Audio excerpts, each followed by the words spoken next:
Hello, everyone, and welcome to another episode of Raw Conversations, where we will be sharing insights and having meaningful conversations with some amazing people in the nutrition and wellness space. I'm your host, Sharon Krein, founder and CEO of FoodNerd. And today's guests are business partners, Vanessa and Louise Kaiser. Did I say that right? Yeah, you okay, said that right. So Vanessa are seasonal plant-based food specialists, recipe creators, and coaches. They founded their business, the Vegan Larder, to make vegan and plant-based eating easy and simplified, so anybody can transform their way of eating to healthy, simple, and most importantly, delicious food. They wanted to kind of show that it's more important, and more fun and exciting than just eating salads and goji berries every day. And it's not just for people who can, be able to afford expensive food. So throughout their business journey, they've kind of continued to put out beautiful recipes and encourage people with their blog. And all of the recipes are free. And literally anybody can access them and really utilize all of the tools that they've created. And some of the really great things that they've kind of learned throughout their journey, they'll kind of talk to you about on this podcast here today, but they've kind of had an initial venture of subscription-based services, and then now they've really focused on what they love, which is their blog, food design, photography, and plant-based coaching and mentoring. And so I'd like to welcome both of you guys to the podcast. Thank you so much for being on today. Thank you for having us. So exciting. Hi. Really excited to be here. Thank you. And you guys, so obviously we are based out of New York, and you guys are both based, tell us where you're at. Yeah, so I'm based in the sort of more central London area where there's lots of amazing vegan food and vegan restaurants, and less events now going on, but still a lot of nice food, kind of more in the city. Yeah, and I'm just outside of London in a beautiful place called Epping Forest. We've got a gorgeous garden where a lot of our seasonal food comes from, which is really exciting. And it's inspiration for a lot of our recipes.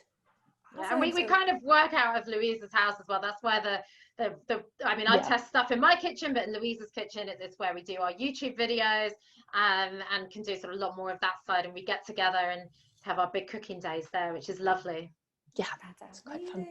And so first I want to kind of ask you guys individually, I like to call it like your quick vegan story. So if you can each tell us when you went vegan and then why you went vegan, and then we'll kind of dive into your guys' background. Sure. Do you want me to go first? Yeah, you go, Louise. Okay. So I became vegetarian when I was about 16. And that back in the day was fairly radical, even back then. So I was quite happy being vegetarian for a long time.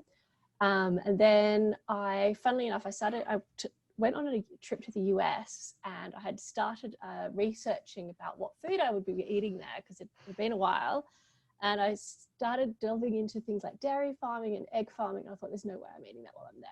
It's just too dangerous. And then I started researching more about what was happening here in the UK. And another friend of mine, Ryan, who's in Australia, he'd already gone vegan, and he and I were discussing it. I just thought, you know what? It's just ridiculous. I'm such a hypocrite. I think I'm doing the right thing. Actually, the right thing to do is go completely plant-based and try and eat as seasonally as possible too, for health and for the planet, basically. So yeah, that was a while ago, about 5 years ago. That's awesome. Alrighty, and Vanessa, you're vegan. Yeah. So a bit different to Louise. I went from like full-on meat eater, and I was one of those people who's like, no, I won't get protein if I don't eat meat.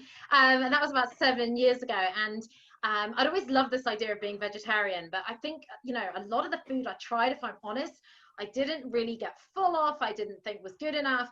And I had a trip to India, which was a really fun trip. And I decided not to eat meat and fish purely for to not get ill. I didn't want to get, stomach bug in India. And then, I ate all this incredible food, and I was like, I can be full of lentils. Isn't this wonderful? And I remember I was in India and I was going, oh, when I get home, I'm going to look into this whole vegetarian thing. And I still cannot remember what I typed into Google when I got home, but that's when everything got brought up, and I realized it wasn't just meat and fish. I didn't really understand why vegans didn't eat eggs and dairy. I actually spent a lot of time on a farm when I was younger milking dairy cows. I didn't understand why it wasn't why there was an issue on the health side, the environmental side, or the animal side. And I decided, okay, I'm gonna have a go at this. And because I love food, and this is the thing about Louise and I, we're such big foodies. I just went on this exploration journey of like, what is all this amazing vegan food I can cook and eat? And within 3 months, I transitioned from full-on meat eater to complete vegan. Wow, that's amazing. And so real quick, so one of the things that you said was the lentils. When you were in India, you were obviously eating predominantly, a lot of the traditional dishes there are just plant-based initially. And so you kind of didn't even know what you were transitioning to at that time, which where Louise was a very intentional, like, I'm going to be, it was like so opposite. And I don't think I've heard anybody's story ever say that way before. Like, oh, I just didn't want to eat this when I was traveling.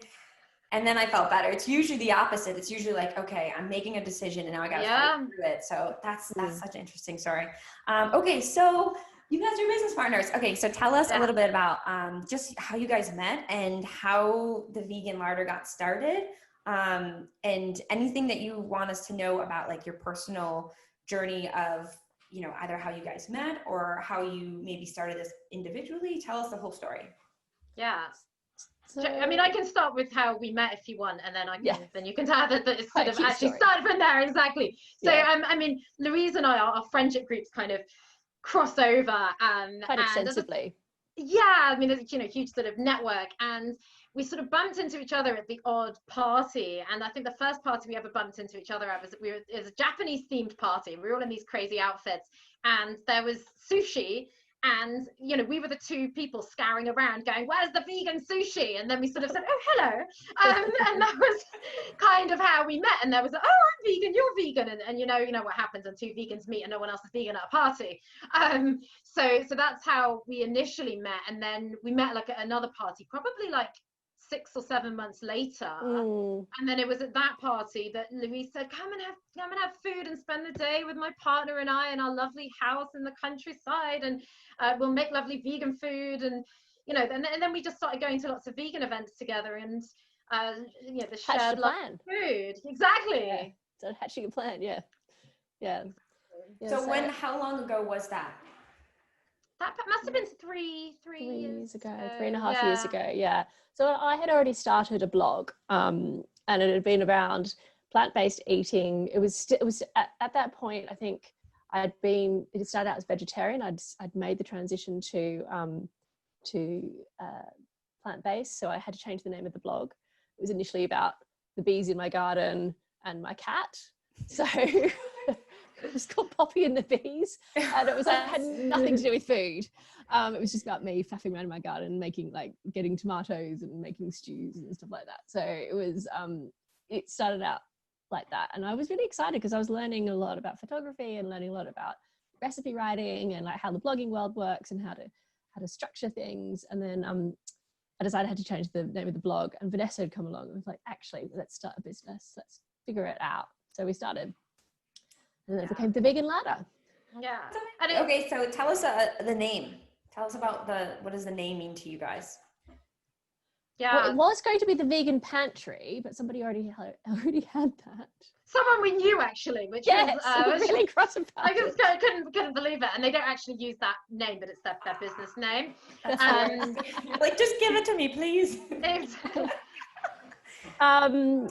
But then we had this other idea that V and L, because for Vegan and Larder, was quite cool because we're Vanessa and Louise. And then I love that.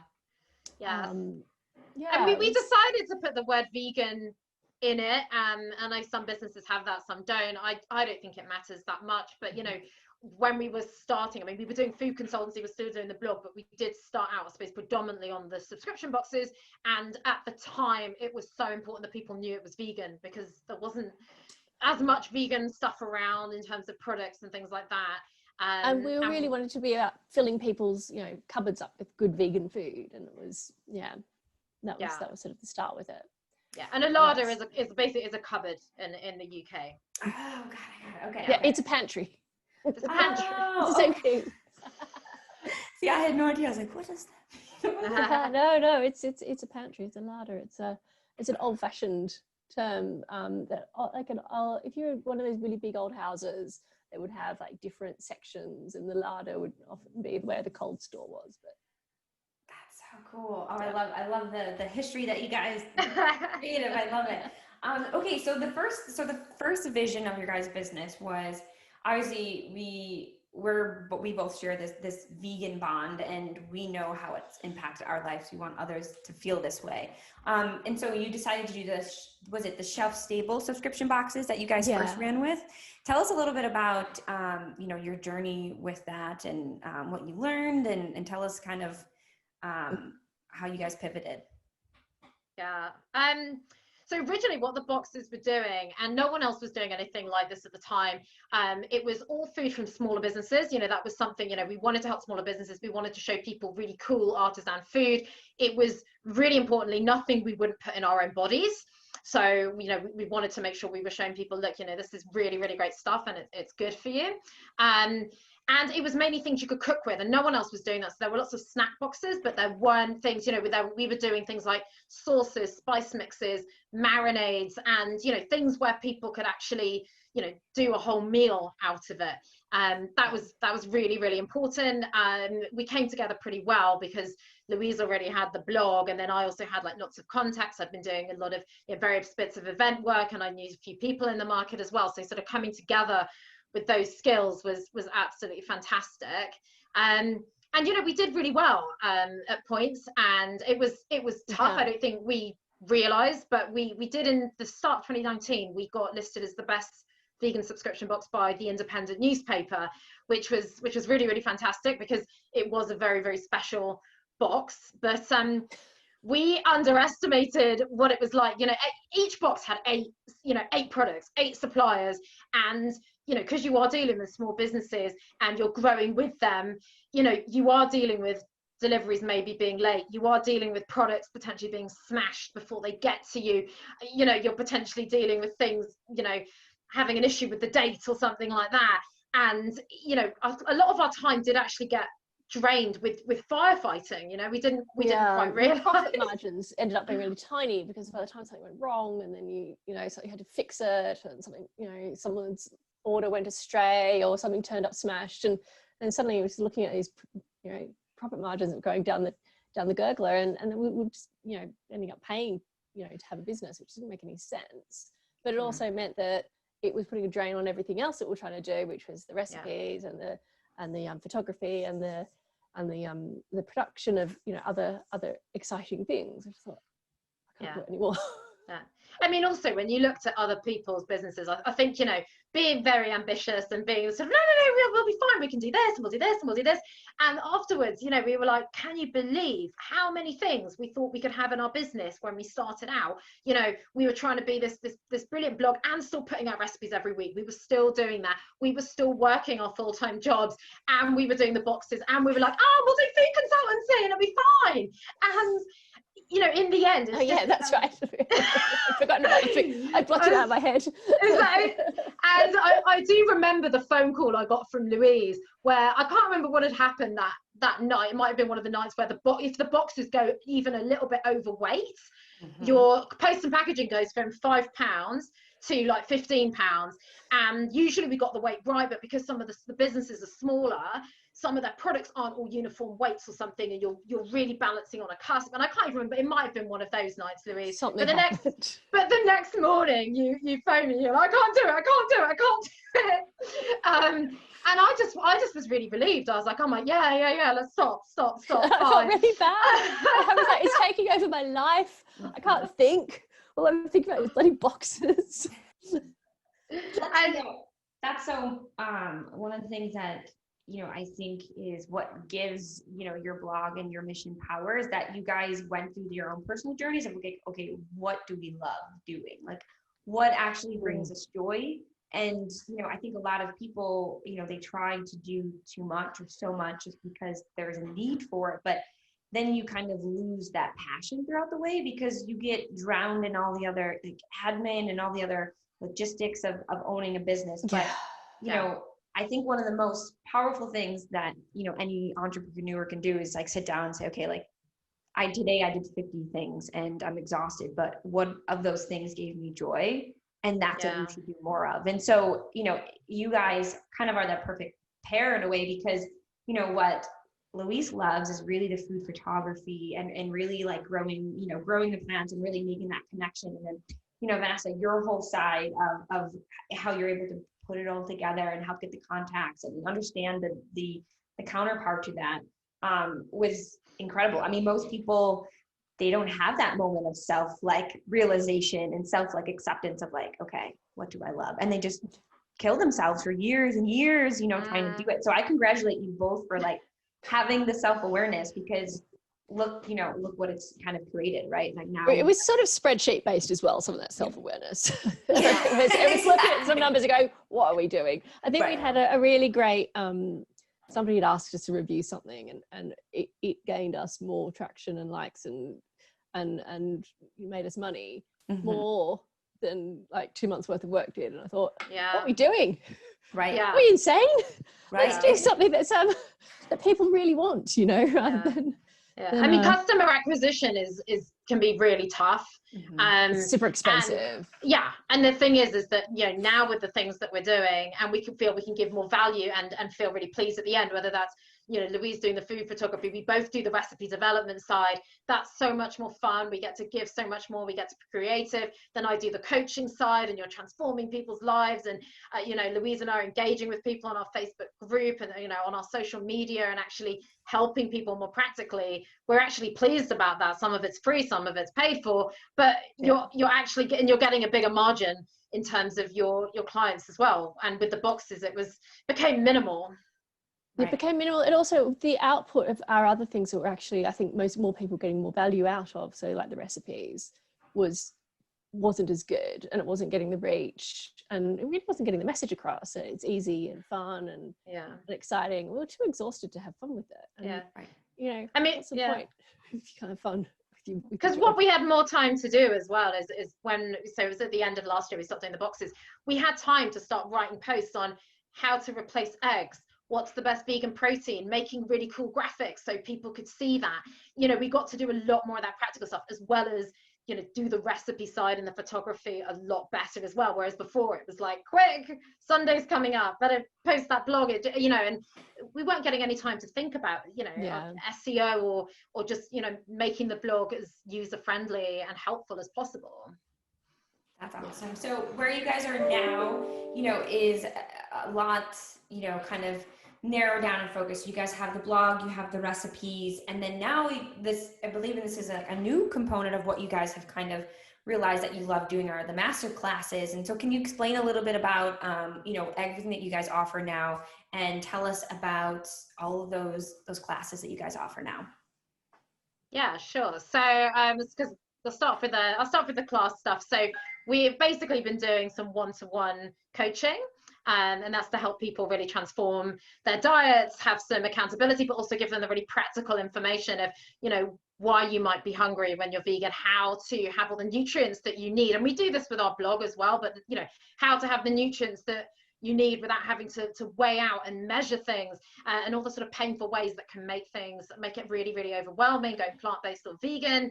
And we're basically trying to encourage, and what we've always done with, whether it's been the boxes or our blog, is say, you know, anyone can come into this space. You know, it doesn't have to be someone who wants to be fully vegan. There's no pressure on that. It's for anyone who just wants to improve their health, learn more about vegetables. So we started a Facebook group called How to Go Plant-Based, where we can interact with people a lot more than we can on the rest of our social media, and people can ask questions. When we post inspiration, they can interact with us a lot more, which is really great. And with each other, which I think is really important.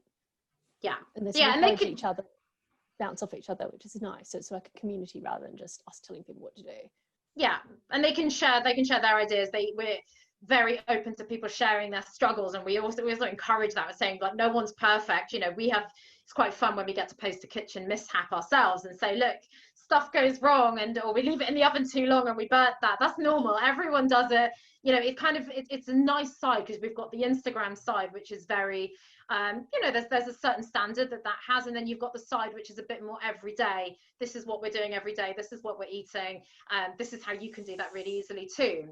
So we've started these masterclasses, which are basically to show people how to have a really easy, plant-based, varied diet, that you don't need expensive ingredients, that you, even though we're very supportive of the products on the market and they're brilliant for lazy days, we want to show people through cooking. And again, this is what, you know, why the blog started, that you don't need to go and buy packets of things which can get expensive as well.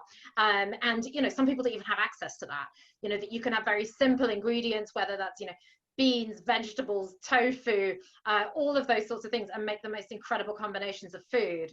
And then we're sort of giving people a taste through our masterclass of how they can interact with us online, on Facebook, give them actual practicalities of what they can do. And then if they want to come and work with us in our group coaching program, they can do that and have that sort of higher level of transformation and that real dedicated time that we'll give them to help them on that journey of transforming the way they eat.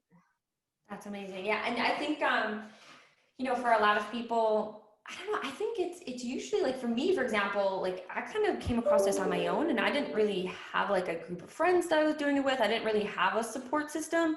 And I think a lot of people, you know, need that support, right? Because it's one of those things that when you kind of have that aha moment with yourself and you're like, wow, if this feels right, I want to do this.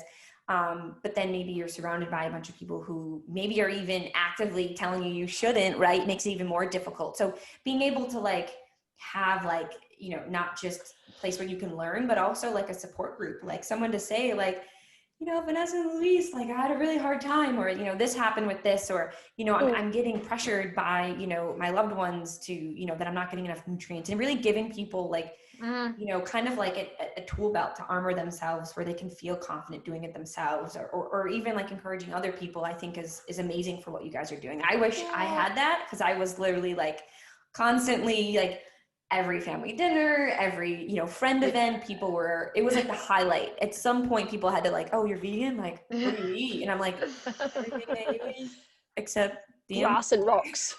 Right, exactly. I'm like, I swear I'm eating, like I'm alive, like it, you know. And, you know, so basically what you guys are doing is you're offering the one-on-one, but you're also offering a group support system for people to do also, that. we learned a lot on the way. I mean, we're just passing on what stuff that we have learned, and it's, some of it's really easy, a lot of it's really easy, some of it's just like you just don't know about an ingredient, and we know about that ingredient, so we're just passing on the knowledge, which is it's quite easy. Right. I mean, I think what an issue is that people aren't taught how to cook in school or in the workplace. And I've always been into cooking, so is Louise. And there are things that are, you know, it is easy once you know certain stuff. But the problem is people don't know this stuff, or they think, you know, for example, you have to weigh everything out to get the right amount of protein, when that's exactly why people go, oh God, this is too much for me, I'm not going to do it. When actually there's a lot easier ways of getting that amazing varied diet. And having tried so many things on the way to becoming healthy, there were points where I was not as healthy as I was. And I'm sure Louise can say the same as well, you know, going through those things, we think, well, why don't we just show people how to do it in a short amount of time than them going through that many years of, oh, you know, how do I make sure I keep really full? How do I get all the right nutrients? You know, it makes sense for people to fast track others, which is why, you know, works really well. We can put our information out on our blog, we can put it out through our group, we can put it out through our coaching. You know, it's really, really helpful for everyone else. That's awesome. And so I have a question for you guys. So I guess, you know, a lot of the content you guys put out and a lot of the discussions that are on your classes is, you know, the actual, you know, recipes to make, the actual daily things to do. What part of it, you know, kind of pulls in the emotional side of, that just the emotional and the mental side of being able to stick with it and be able to like really kind of look at food in a different way? Do you find that a lot of the coaching that you guys are giving is really more on the emotional side than it is like the actual tangible recipe side? So it is more on the practical side. There is some mindset stuff because there's a lot of people who are struggling with, it depends on the situation. And also everyone's got a different goal. So we've got some people who are fine. They don't have a family. They're like, I get to do what I want. It doesn't matter and I don't care. Other people, they're sort of saying, oh, I don't know how to deal with my family, or I don't know what to cook for my family. And so there's more of it for those sorts of people. But in the end, what we've found, people really need the practical side. So mindset is really important, and that's woven through. But in the end, and this is why the blog started, is that when people are wondering what they do for protein or whatever, they need that really practical information. How do I have that variety with the protein? What else makes up a really balanced meal so that at least I'm full? Or not having the information of what do you do when you travel, or how do you choose a restaurant when you're in a city you're not familiar with. You're going to have emotional problems if you have no idea how to deal with that. So giving people the information of like, okay, this is what you can pack in your suitcase. This is how you deal with it when you go to a restaurant. Or, the fact that if you're in an Indian restaurant, you might have to not just say, I don't know, you're dairy free. You might have to say, don't put any ghee, which is clarified butter, into the food. You might need to go to that level depending on where you are. But just giving people that information is really, really helpful. Otherwise, they may not know how to deal with things in those situations. Yeah, and I think also part of it is giving people, once people have enough information, they know they can sort of work their own way out with some of their emotions, I guess. I just lost the track that I was about to tell you. It was really relevant, I promise.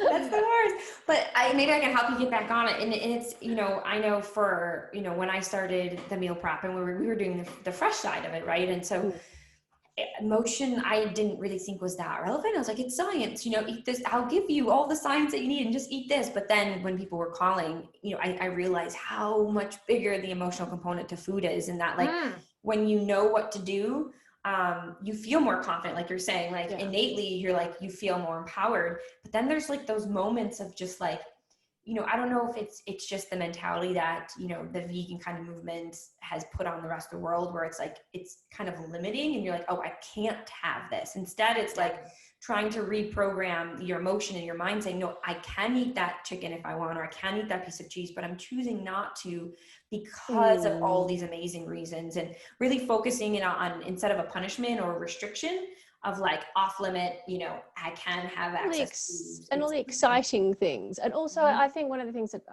because we've chosen to call the course How to Go Plant-Based rather than How to Go Vegan, is so that it's we're working on people's food first and foremost. And then I feel like the other stuff then comes along afterwards. So supporting them through change is really important.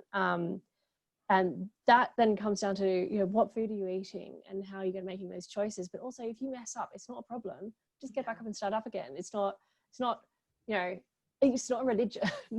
Yeah. Right. It's a way of, it's some choices that you're making to be as ethical as possible for your health or for the planet or the animals, whatever, or all of the above. It's not necessarily one thing or the other, but if you don't have to sort of stress about it. You just have to keep making the right choices, and eventually you make all the right choices rather than just making one right choice. Yeah. And it's also, it's letting people, I think, evolve themselves. So on the next round we've got of this course, there's someone who's already completely vegan. There's someone who says, I just really want to reduce the amount of meat I'm feeding to my kids. So we don't want to make an assumption, whether we're talking to people online or out in the real world, of what their goal is. I think you have to let people evolve that themselves. And I think people do get scared away if they're told it's 100% vegan or nothing. And that, and speaking to people, I found that's been a problem where they've gone, I don't think I could go 100% vegan. And I said, well, no one's asking you to, but it'd be great if you got more vegetables into your diet, and you might feel better about yourself, and you might, your health will get better. You can make more delicious food, and we can show you how to do that. But letting people go at their own pace is really, really important, because when people are told that they're wrong or they've messed up, it's not motivating, it's not engaging, and it doesn't help. And people need to make mistakes. Everything's learning, and people need to choose their own way. No, that's huge. I mean, literally how you just worded it is, I think that for some people it can be motivating to be like super extreme and intense based on your personality, but for most people it's not. And so being able to have like that that space of like, where are you at? And you know that, you know, vegan or plant-based doesn't necessarily mean something it's all in, right? And I think that's the first wall that people hit when you say I'm vegan, right? Is they're like, oh, I could never do that because of all these reasons. And it's like, you know, I always have to like go back to like, it's just plants. We all eat plants. Like, no, every human eats plants. And it's like, you know, there's just so much research that shows how incredible plants are. And so sometimes I like to just maybe not even tell people that I'm vegan, or I'll just say, oh, I just really love plants, and not even talk about all the things I'm cutting out, because it's a way better, it's a way less like defensive conversation. You don't feel like you're battling as much. And, you know, when I think everybody goes through this, I want to kind of like think of a term for it, but it's like when you initially find out, it's like you fall down the rabbit hole and a whole new world opens up, and you're like, oh my God, I was never taught these things. And then you get so passionate about it, which I'm sure you guys went through it, where you just want to scream it from like the rooftop. Yeah. Like, I want to tell everybody. And you have that more intensity. But then I think as you kind of mature and you, like you said, you evolve through your journey, you realize like, oh, actually I can hold a space for other people no matter where they're at their journey, and have compassion and empathy and help them along the way. And I think that's what your guys' your story, and just the way that your business and partnership has evolved, it really shows people like, let's make this a fun, exciting journey and meet everybody where they're at. And delicious. Yeah. Oh my God. Okay. Yeah. Let's talk about the food. So I want to talk about, which most people, even myself, like I still need to educate myself, even though I consider myself such a plant-based foodie, but the whole aspect of seasonal, I think that's something that we really don't understand. So if you guys could really just explain even what it is, and then, you know, what your views are on it, that would be super helpful. So, I mean, the seasonal all came out about because basically I'm a bit of a hippie underneath it all. And I started growing my own food. And when I grew up in Australia, a lot of the food in Australia is naturally much more seasonal, because Australia, I don't know what it's like now because I haven't lived there for 13 years. It was very much, what can you get from the market? What is in the big fruit and vegetable shops, which are amazing. And you definitely had definite seasons for things like cherries and grapes and strawberries. And if it wasn't in season, you couldn't get it. And then coming to the UK and everything's wrapped in plastic and shipped in from other countries just shocked me.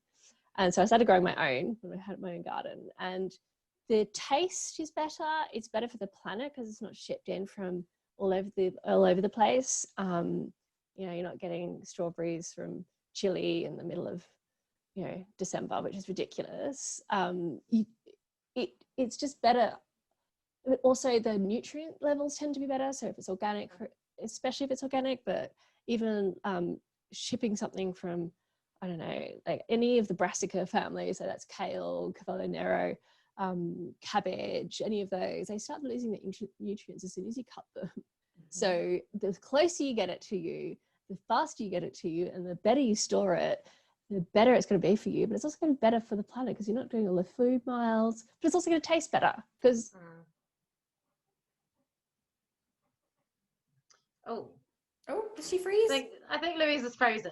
No, but I can add in something else that's also really helpful. I mean, again, this is part of the myths. And fresh food. There you are. She's back. You froze for a bit. I know. Sorry, we got that it was tastier and fresher, and I was just about to add that there is a myth that, you know, all this really healthy food costs a lot, and yeah, you know, if you go down to Planet Organic, yes, your vegetables will cost more. Yeah, I mean that is true. But what people don't realize, I mean, there's actually a farmer's market near me, and everything it's not officially organic, it's spray free, which is pretty much organic without the label. There are so many people who'll say, I don't have a farmer's market near me, and I'll find out they live really near to that. And I encourage people, go and Google. I'm not saying everyone has one near them. Go and Google what's near you. Go and find out what farmers markets are near you, because sometimes they're lurking and you don't know they exist because they only, you know, come up on a Sunday morning once a week. And actually, it's much cheaper. If you try and buy strawberries in winter in the UK, you're going to get a tiny packet and it's going to be expensive. So yes, you may think, oh, actually, or that, you know, this whole plant-based living is expensive, but actually there's a reason they're expensive, because they've been shipped from really far, they're not in season. But if you go to a farmer's market, you don't have to go, oh, I need to know what's in season. Just whatever's there is in season. And that takes the overwhelm off, because you go, well, I'll just buy what I fancy here without having to go, is this in season? And it's things like that really, really help people who don't have this in-depth knowledge of every single vegetable and what season it's meant to be in. The other thing that I can't grow everything by any means, by any stretch of the imagination in my garden. It's a big garden, but it's, we wouldn't have any time anywhere for anything else if we tried to be completely sustainable. But it does mean that we can grow some things that are really precious to us, like, so fresh tomatoes in season are amazing. But one of the other things I really encourage people to is look for their local box schemes, so vegetable box schemes. I think you call them a CA scheme in the US. Oh yes, CSAs. Yes, yeah. TSAs. Yes. So we have various ones in the UK, and I know most places do have them. They can end up being a really cheap and really good way of getting to know your local farmers, but also to getting to know what's in season, because it will be just what's available from the local farms, which is really great way of supporting your local farmers and your local businesses and stuff like that. That really does help, but it also means you're getting really great quality food for not so much money. You don't have to go to the supermarket too, which is brilliant. And so real quick, so I just want to highlight, so, seasonal fruits and vegetables really just mean whatever your region is, whatever's grown at that time. Super simple. But, one of the best things I think is it's best benefit one is the cost, right? So it's going to be lower cost. Yeah, the taste is better, lower footprint on our planet. The nutrient levels are way, way higher, and they're, and I think those are all the pluses. I think the only negative that I can think of is like when people think like, oh, seasonal, you think that you have to, and Vanessa, you touched upon this, like you think you have to go out of your way to like know all these things. You don't, it's kind of like when you go to the grocery store, especially in the stores here in the US and in New York, and especially where we're at, is it's usually like the right when you walk in the store, whatever is like the biggest, most amount of food that's right there is usually what's been pulled in seasonal. So it's kind of always stares us in the face. Yeah. But it's really like not letting that fear of like, oh, I that's not my traditional like go to grab and go.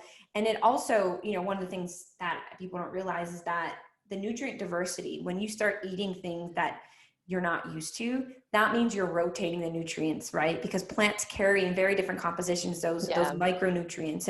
And so not only is it, you're going to save money and you're going to feel better about it, but you're going to get way more diversity of micronutrients. Another thing, and it's more exciting. It's way more exciting because you can switch it up. Delicious. Yeah, and it's not so monotonous. And you're right? like, oh my goodness, the first strawberries of the season, they're going to be the most exciting, because you haven't, been eating crappy ones for the rest of the year. Like, oh my goodness, they're so great. Think about how delicious they're going to be, rather than like, oh, I don't get to eat them at the other time of year.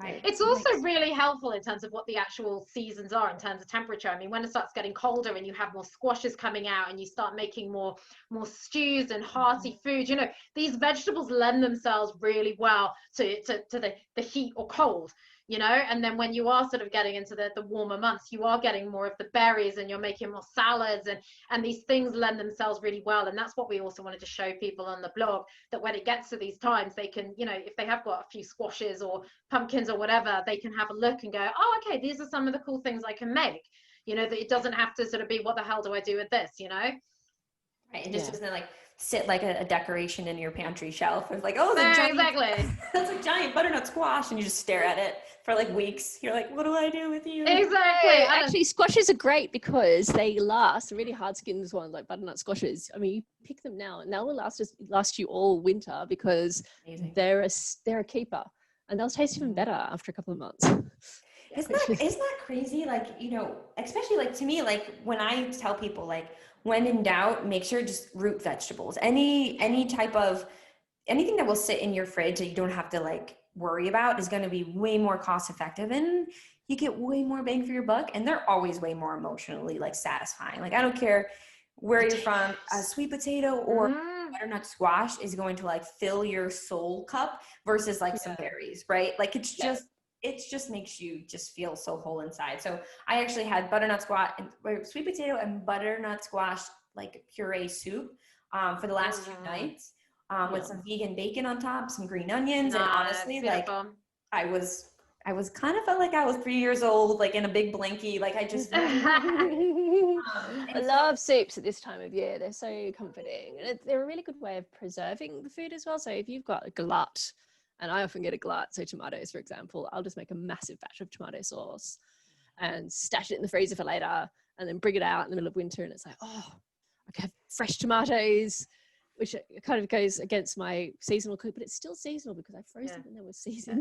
Exactly. And that's the other thing is like, you know, you can tell you guys are such foodies because like I could see your face and you're just like geeking out about it. And, you know, it kind of makes it makes the love come back into the food, right? It's like when you like intentionally, like you made that decision instead of just being, you know, kind of chosen. It's like, no, I'm eating this seasonal food because I got this incredible recipe that was, you know, I drooled over on your Instagram, right? Like I saw it, I made it, I feel accomplished, and now I have all this food to eat. And it's like, yeah, you know, cooking is definitely one of the best things to like just kind of ground yourself and come back to like if you're stressed, like anything like that. Self-care. Absolutely. It is absolutely self-care. And so one other thing that I wanted you to talk about is I know the nutrients, for example, when you eat as much local, you know, as possible. I know you mentioned the nutrient loss, and I'm a huge research, you know, junkie, and the research shows, especially like some research that was done out of California here, after about 30 minutes after you take a leaf or a fruit, you cut it from the mother plant, so you cut it from the earth, whatever it is. Within 30 minutes, up to 50% of the nutrients can be denatured, and so when you kind of think about, you know, you mentioned earlier, you know, getting strawberries from Chile all year round, and the journey that our food has to take just to get to the grocery stores is like such an intense journey, right? And so they're doing all these efforts to keep it alive and fresh, and but then, you know, but all the reasons why we're eating it, which is the nutrient density, we're kind of missing that equation. So yeah, they may look really nice and pretty because we just kept them in nitrogen trucks and we just kept pumping them full of all of the different, you know, environmental kind of stimulants. But, you know, at the end of the day, we are eating for nutrients. And so the best thing you can do is, you know, get seasonal food from your farmer's market and freeze it, right? And kind of stack yourself up, or like, okay, maybe I'm not going to eat all seasonal, but let's try to do like 30%, or let's try to like have a balance, because I think we forget sometimes, like nutrients is like what we need from the food. Yes. And so, yeah, 100%. I also think that in terms of people having a varied diet, it's like people are so used to rotating around the same few vegetables. So when you talk to them about seasonal, they think, oh my God, my variation is going to go even smaller, when actually that's not true. If you can get, you know, the veg boxes that Louise was talking about, and go to a farmer's market, do what you were doing in the supermarket, but challenge yourself just to take your eyes, you know, a little bit to the left, a little bit to the right, and say, okay, I'm going to try a vegetable I haven't tried before. And that's where, you know, the internet's going to help you, because there's recipes you can go to. Like, we have recipes on virtually every vegetable, so that we can show people, well, actually, if you have a recipe if you have a vegetable you've not tried before, chances are it's going to act in a very similar way to another vegetable. It might be a different type of potato. You've tried potatoes before. This is just a slightly different type, for example. But challenging yourself to do that, so it doesn't feel like you're restricted, because actually you'll probably find that you'll end up bringing more variety into your diet as opposed to restricting yourself. And that's also why we talk about freezers a lot anyway. Talk about what you can freeze, getting, you know, have some berries in the freezer, because then you can have some berries other times as well. And that's much more, you know, environmentally sound as well than, you know, having fresh berries come in from somewhere else. Yes, it's also satisfying. We have a really, really good raspberry bush, and it was going gangbusters this summer. It was crazy. I was picking like a kilo off it every 2 days, and I couldn't keep up, and I didn't feel like making jam, so I just stuck them in my freezer, and I'll add them to my porridge or my yogurt, you know, every morning. Right. So and it makes it, you know, it makes it that much sweeter knowing like my energy went into this, you know, my like, you know, and I think that's one of the things too, that like, you know, which I love all the vegan alternatives that are out there, and we're like, we you know, it's pushing the whole market in the right direction. But sometimes like eating processed foods is still eating processed food. So the more fruits and vegetables that you can freeze, that you can, get in your house, whatever way I think freezing is the best, right? I think it's the most accessible. It's the easiest to kind of heat up. The more you can do that, the more you're going to cut out the processed things that are in your cabinet.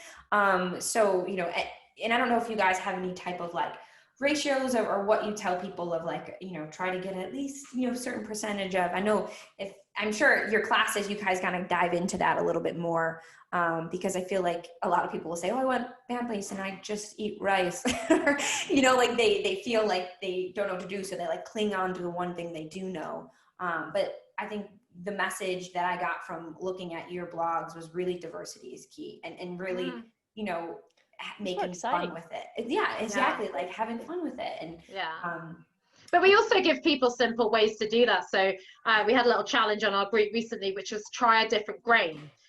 Try giant couscous. You boil it in the similar way to rice. It's not scary, but go into the shop and again take your rice somewhere else and go, okay, I'm going to just try a different grain. It's really not that much different to rice, and it's sort of slowly just giving people a bit of structure around that, instead of saying go out and try a variety of food, saying okay, let's talk a little bit about grains, let's talk a little bit about some of the proteins or the beans, or we even have this thing of challenging people to put a different bean in their hummus. So you can make hummus out of chickpeas, or I think the first time I made hummus with black beans was because I didn't have chickpeas in my cupboard. I had a tin of black beans, so I went, well, black beans are going in the hummus this time.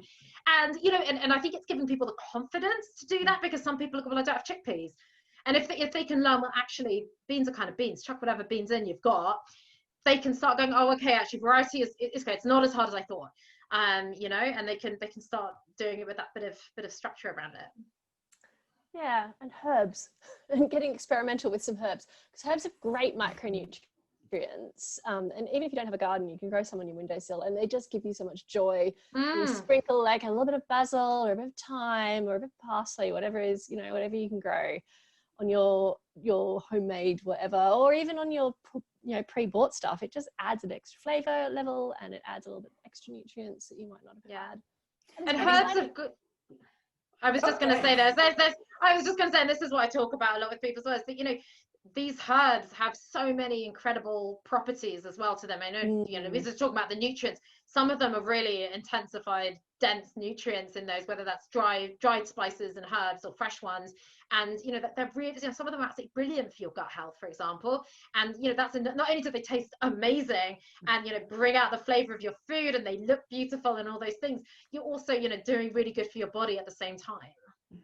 And honestly, I'm so happy you guys brought up herbs, because I think that was probably like the easiest way for me to feel like a chef, was like, okay, maybe I just have like a tomato and some fresh basil, whole new world, like whole new world. And honestly, like it's insane how cheap herbs are. No matter where you are, you can grab a whole bundle of herbs for $1, $2. And that's going to last you like week and a half, and to every day. Like that's the amazing thing, is that they're so nutrient dense. You need a small amount, and you could literally feel like just an absolute gourmet chef at any meal if you just like do a little sprinkle. Absolutely. And also growing them's really satisfying. You're like, oh my God, I grew it and now it's on my food. Right. And they're kind of like one of those, you don't need a green thumb for herbs. They just do their thing, which is amazing. I mean, I'm not that good at basil, but everything else I'm really good at.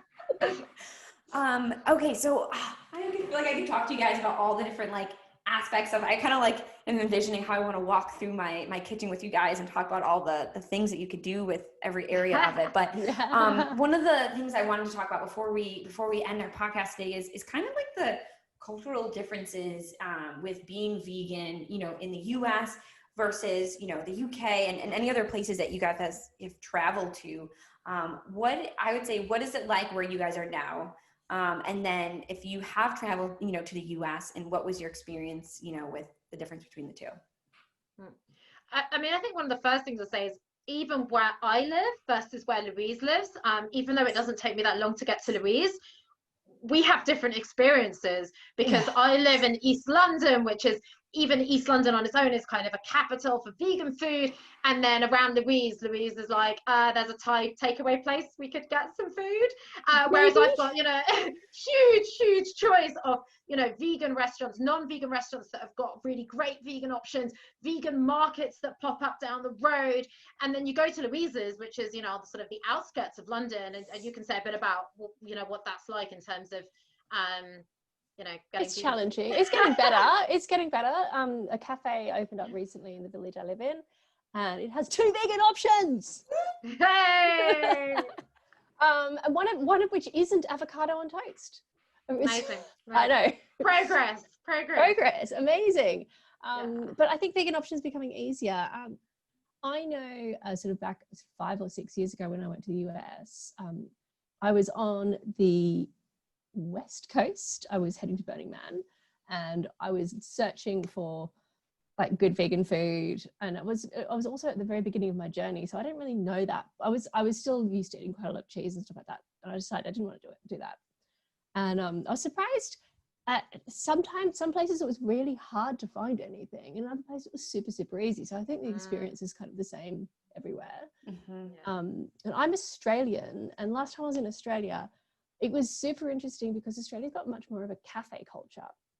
By that I mean like proper cafes, not just, you know, like takeaway or fast food, like really cool cafes, like really good coffee, really great fresh food. And everywhere in Sydney and everywhere in Brisbane where my parents live has at least 2 or 3 options on the menu. It was super easy, and it's like sort of in the middle of nowhere. It was like something, and I was surprised because Australia's not that vegan friendly, but it is vegan friendly in terms of actually having lots of plant-based food, which I thought was quite an interesting contrast to where I live now.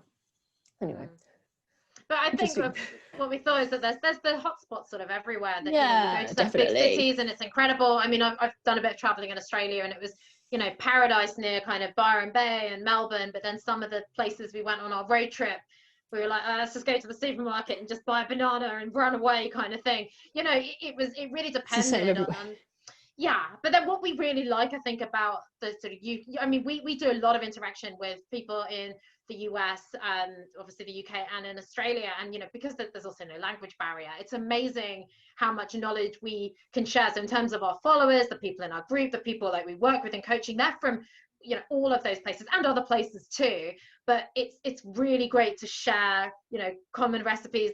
Similar ingredients at least are available. They've probably, I don't know if I'm saying this wrong, but they've probably gone at similar paces in terms of getting vegan food out there. So, you know, people are sharing ideas between those countries all the time, which is really fantastic. That's also the power of online really comes in terms of that information share.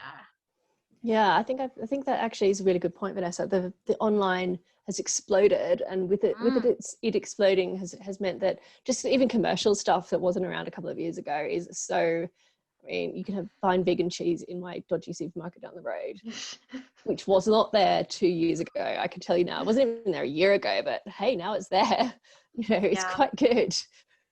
Amazing. And that just shows you like the power of online, because if I'm in one place and I see another location has these vegan cheese options, like that demand that is just like skyrocketed because people are sharing, you know, like when you're seeing this back and forth and you're like, wait, I want that. And the next thing you know, like the grocery stores like have to carry it because there's such high demand, and it's almost like people will not go there as much because they're not up to date. And I think that's like the incredible thing about just like the market and what's happening is that, you know, people are just demanding higher quality, more plant-based option. It's not even just vegans. It's really not just vegans. And that's amazing.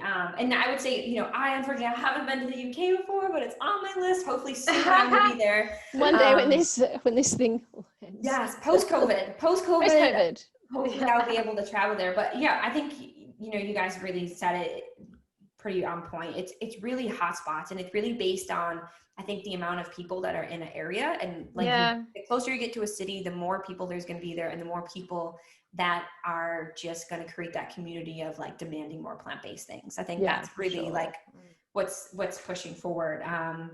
And yeah, so I hate to end it, but if you guys can kind of like, you know, if there's anything that you want to say to anybody listening, that's listening here in the UK, the US, or Australia, or anywhere around the world, anything you guys want to mention them, like as far as motivation or courage to kind of join this movement of just eating healthy and taking care of ourselves, but also let everybody know where they can reach you guys, and anything you want them to know about your classes, because I would encourage anybody listening, you know, everybody can benefit from a little extra tip from somebody else, and you never know like how it can transform your daily life. So please, you know, just unload everything you want to say to anybody listening right now.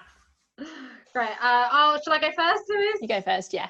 So I suppose what I've always wanted, you know, I always say to people is, you know, go on your own journey and don't listen to what other people are saying about what you should or shouldn't do, and don't feel guilty. Guilt is a pointless emotion. You know, do it your way. Have fun. You know, that's what we try and encourage. You know, not, oh God, I'm only 80% vegan, plant-based. Ignore the labels. Have fun eating great food. If you do want to transition, have fun doing it. It's exactly what I did. I didn't beat myself up during the time I went vegan, and I chose to go fully vegan. I had fun trying lots of amazing food. And if you don't want to go fully plant-based, fully vegan, it doesn't matter. We're here to help you. It's an inclusive community. And actually, we just all need to be really kind to each other. You know, we need to be kind and encouraging. And, you know, we're all human. We you know, have our different ways of doing things. And, let's just, you know, come into an inclusive community where you're not going to feel scared to ask a question. And that's what we do. So we do have a group called How to Go Plant-Based. Please join that. You can also message either of us on there and find out more about what we do in coaching and how we transform on Facebook. people. And it's on Facebook, sorry, the group on Facebook, How to Go Plant-Based.